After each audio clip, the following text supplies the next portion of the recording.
So take a second to read the problem. Pause the video if you need to.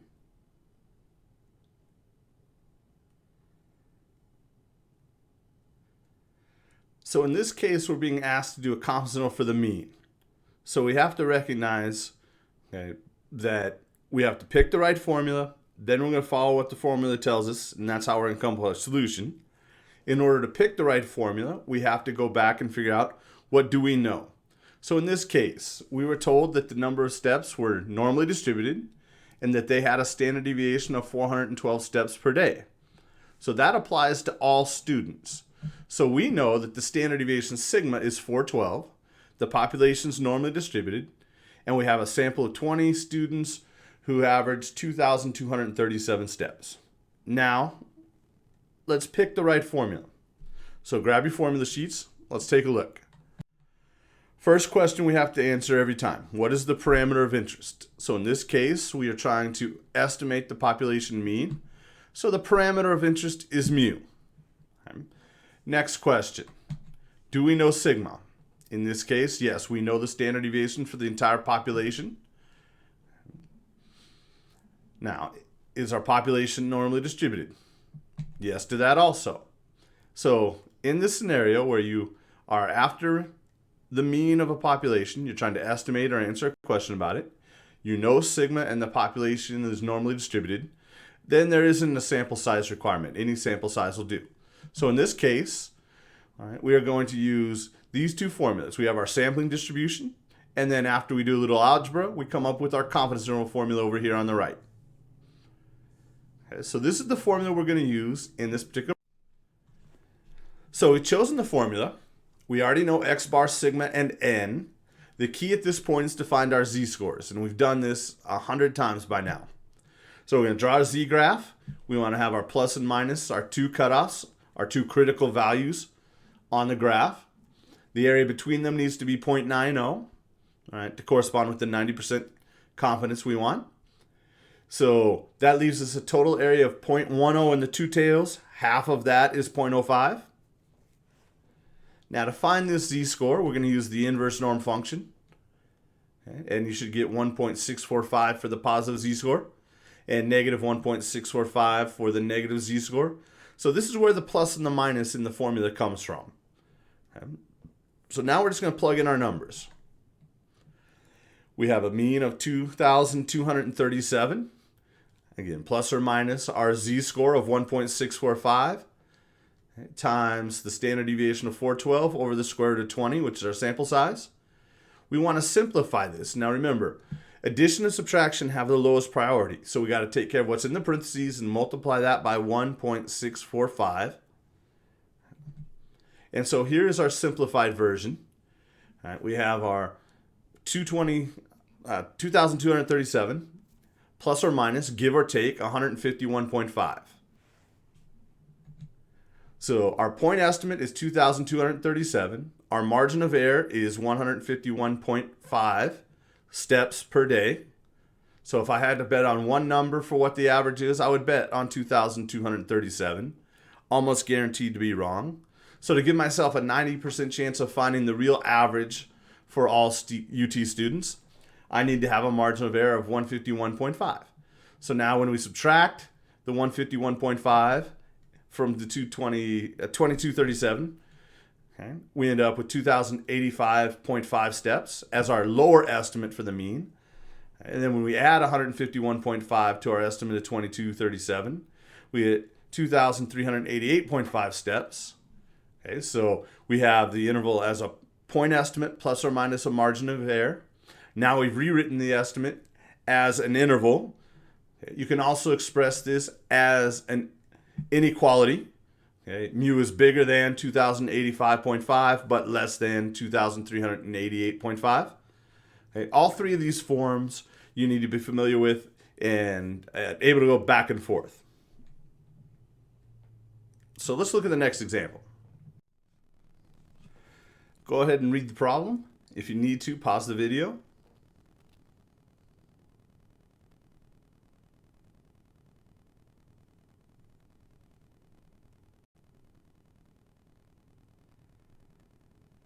Okay, so now we're talking about wait times for the T-hill route. So we are told that they're uniformly distributed and that they have a standard deviation of 2.8 minutes. So that 2.8 minutes applies to everybody, okay, not just our sample. So therefore, that's the standard deviation of the entire population, sigma. Okay, so let's take a look at what we do know. We know sigma is 2.8. We know that the wait times are uniformly distributed. And we have a sample of 141 passengers who had an average wait time of 3.7 minutes. Okay, so let's take a look at what formula we can use based on what we know here. So our parameter of interest, once again, is mu. So is sigma known? Okay, yes, we know sigma. Is the population normally distributed? Okay, so we are specifically told that the population had a uniform distribution, which is definitely not normal. Now our sample size was 141.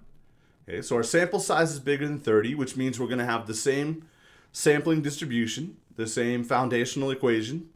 Right, x bar minus mu over sigma divided by the square root of n turns into a z-score. This is thanks to the central limit theorem. All right, so a little algebra gives us our confidence interval formula over here. So it's the same formula we just got done using. So the math is going to be exactly the same as it was in problem number 1.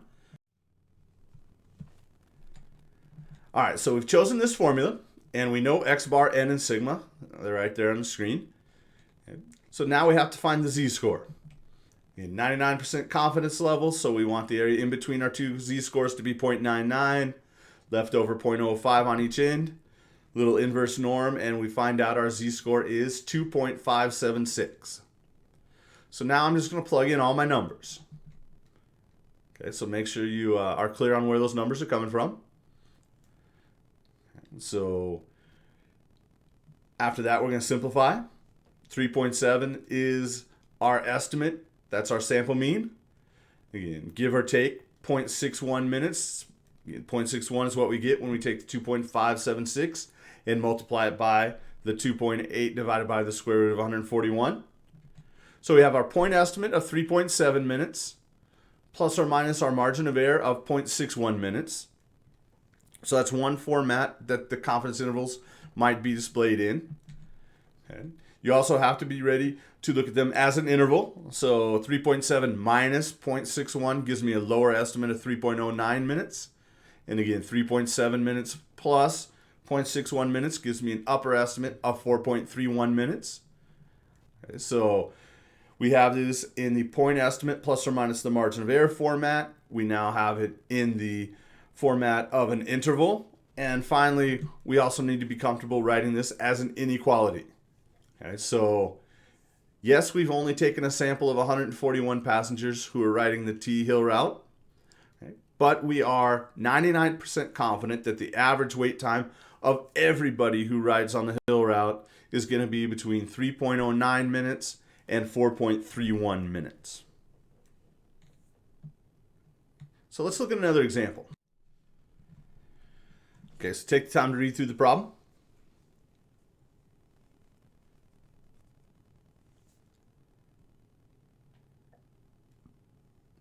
So here we're talking about the fort route this time.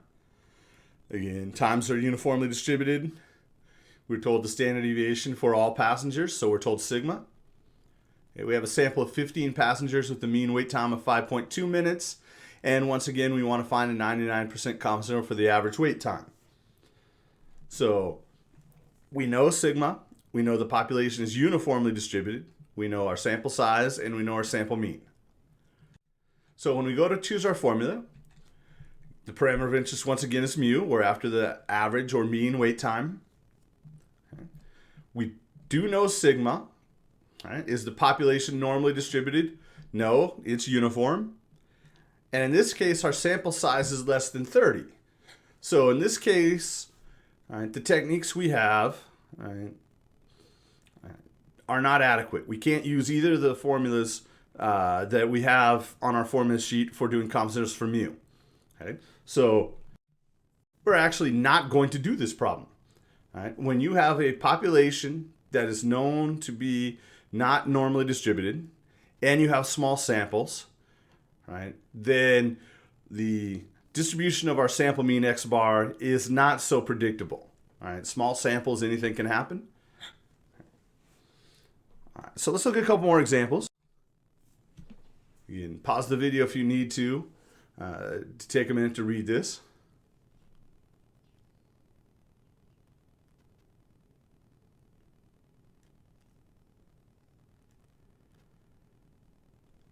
So we're doing a confidence interval for the mean again. And we're told all kinds of information. So we do know that our population is normally distributed. The number of students crossing illegally are normally distributed. We have a sample size of 18. The sample mean is 475 students per day for those 18 days with a standard deviation of 131. Okay, so the parameter of interest is mu, the population mean. This time we do not know sigma. Our population, however, is normally distributed. So regardless of the sample size, I'm going to end up with the sampling distribution of x bar minus mu over s divided by the square root of n being a t-score. And after a little bit of algebra, we come up with this confidence interval formula. Okay, so you notice this is exactly like the one we just had, except for we've replaced sigma, the population standard deviation, which is a fixed number, with s, which is the sample standard deviation, which varies from sample to sample, which means, right, when we used to be able to use z-scores in the last examples, we now have to use t-scores, which are a little bit more spread out than the z-scores. So we've chosen our formula. We know x bar, s, and n. Right, the real work here is to find our t-score. Then we can plug all the numbers in and just simplify everything. All right, so draw a t-distribution. Looks just like the standard normal distribution z. And over on the far right, t-distribution 17 degrees of freedom. That's my label, just to let me know that this is a graph. The degrees of freedom here is one less than our sample size. Okay, so anytime we use this particular formula, the degrees of freedom is one less than our sample size. The area between our cutoffs is 0.90, area in each tail 0.05. So now you're going to use the inverse t if you have it on your calculator. And you're going to use inverse t 0.95. Again, that's the area to the left of our positive t-score. And then comma 17, the degrees of freedom. Otherwise, you're going to want to look on the t-chart, if you're using the t-chart, 17 degrees of freedom. The area in one tail is 0.05, or you could look at the heading at the top. This is area in two tails, 0.10. All right, that's simply a matter of if you focus only on one of these tails, the area is 0.05. If we use the two tails as a set, the area is 0.10. Either way, no matter what method you use, you should end up with this t-score. All right, and you've done this many times before this chapter. So now we're plugging in our numbers. X bar was 475. We just got the t-score of 1.740. Sample standard deviation of 131 and a sample size of 18. And simplifying down, all right, we have 475 plus or minus, give or take, 53.7. So once again, our point estimate, right, our sample mean x bar is our best estimate of mu, 475. So if I had to estimate how many people are jaywalking at this intersection on a Wednesday, I'd say 475 would be an average Wednesday. Okay? Knowing that that's not the true average, right? That's our sample average. Right? To have a 90% chance of finding the real average, I need to allow for a give or take of roughly 53.7 students. Okay? So we are 90% confident that the average number of students that cross the intersection illegally is between 421.3 and 528.7, or written as an inequality. Mu is greater than 421.3 but less than or equal to 528.7. Right, so where things were different here is because we had a small sample size and we did not know sigma. We knew S instead of sigma. Right? We were using our t-score. Right, let's look at two more examples of confidence intervals for the mean. All right, so go ahead and take a minute to read the problem. Again, pause the video if you need to.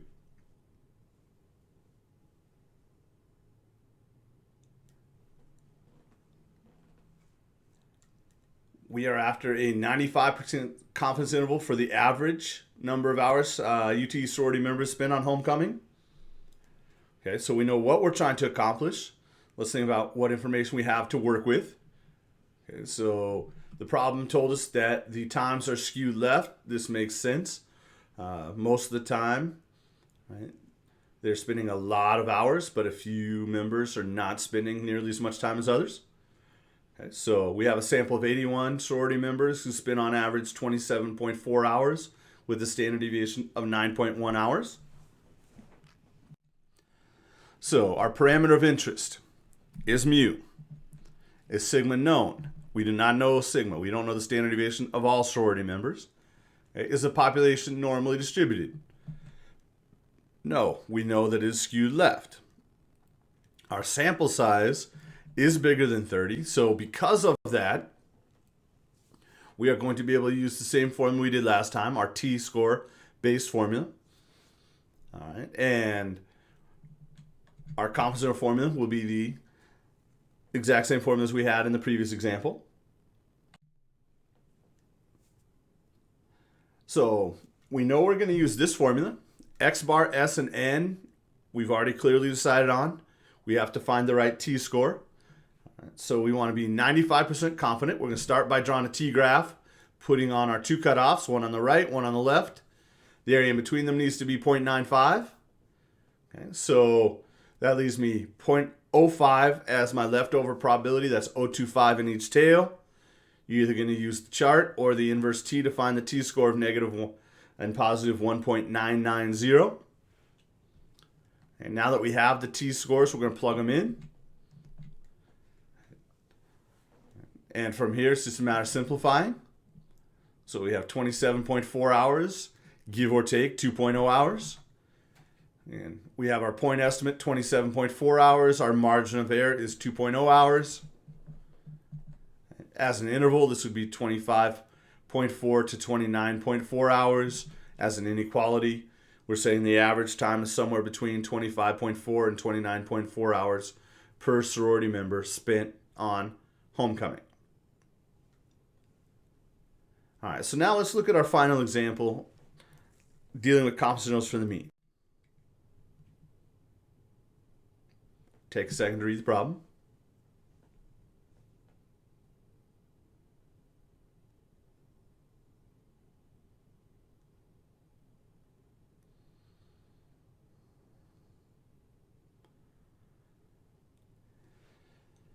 Okay, so we're looking for a 90% confidence for the average number of hours spent by fraternity members this time. Okay, so we know the population, once again, is skewed left. We have a sample size of 14. We know our sample mean and standard deviation. So when we go to choose our formula, we're after mu. We don't know sigma. Our population is skewed left, not normal. And in this particular problem, our sample size of 14 is definitely less than 30.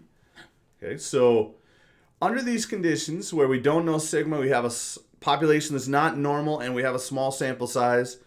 The formulas that we have to use are not going to be reliable. Okay, so in the real world, we'd use some other technique, typically non-parametric methods for our statistics. So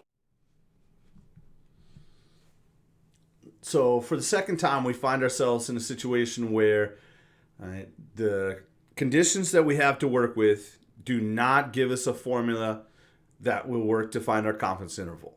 So you're simply going to be expected to be able to tell us that this particular problem can't be done using the tools that you have. You need to be able to explain that that's because your sample is from a population that's not normally distributed and the sample size is too small. So with this example, we've now seen every possible scenario in terms of confidence intervals for the mean that you might encounter here in Math 123.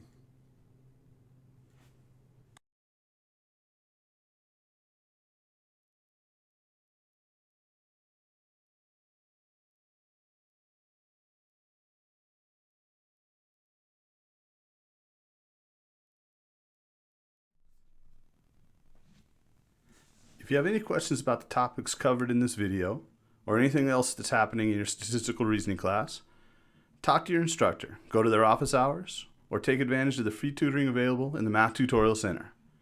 Good luck, and go Vols!